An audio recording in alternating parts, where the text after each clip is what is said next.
आणखी एक महत्त्वाची बातमी आहे। जालन्यात उपोषण करणाऱ्या लक्ष्मण हाकेंची प्रकृती खालावलेली आहे। लक्ष्मण हाकेंच्या उपोषणाचा आजचा चौथा दिवस आहे।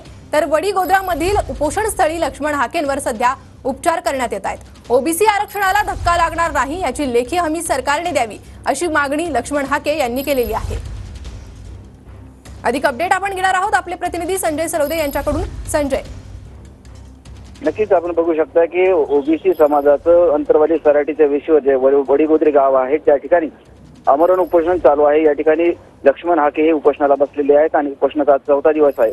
चौथ्या दिवशी त्यांची तब्येत खालावलेली आहे आणि डॉक्टरांनी त्यांना उपचार घेण्याची गरज असल्याचे सांगितलेले आहे। परंतु ओबीसी समाजाच्या आरक्षणाला कुठेही धक्का लागू नये, सगळ्या सवऱ्याचा जो अध्यादेश काढलेला आहे तो रद्द करावा, तसेच कुणबी नोंदी संदर्भात जे जी आर काढलेले तेही रद्द करावे अशी मागणी ओबीसी समाजाची लक्ष्मण हाके उपोषण करताना त्यांनी अशी मागणी केलेली आहे। परंतु उपोषणाचा चौथा दिवस असल्याने लक्ष्मण हाके यांची तब्येत खालावलेली आहे आणि महत्वाचं म्हणजे अंतरवालीच्या विषयावर हे वडीगोद्रीमध्ये उपोषण होत असल्यामुळे सर्व ओबीसी समाजाचं सर्व नागरिकांच्या उपोषणाकडे लक्ष आहे। परंतु कुठेतरी सरकारनं आमच्याकडे यायला पाहिजे, कुठेही मंत्र्यांची रांग जरांगे पाटलांच्या उपोषणाकडे जात होती, परंतु आम्हाला बोलण्यासाठी कुणीही मंत्री आला नाही अशी एक ओबीसी समाजाचे रोष आहे, एक मागणी आहे।